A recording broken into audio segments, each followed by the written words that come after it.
نام، عزت، سکون، نتیجہ۔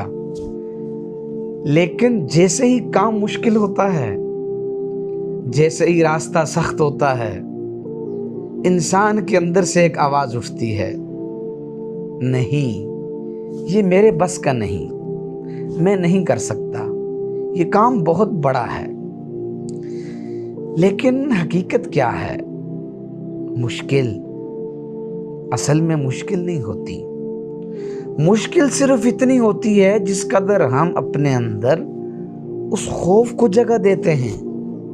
یاد رکھیں، اللہ نے ہمیں کمزور نہیں بنایا، اللہ نے ہمیں طاقت دی ہے، لیکن خوف، وہ اندر کا چور، وہ ہمارے قدم روک دیتا ہے۔ آپ نے دیکھا ہوگا کئی لوگ صبح و شام محنت کرتے ہیں، پسینہ بہاتے ہیں، راستے طے کرتے ہیں، سالوں جد و جہد کرتے ہیں، لیکن جیسے ہی کامیابی 2 قدم رہ جاتی ہے، جی ہاں، بس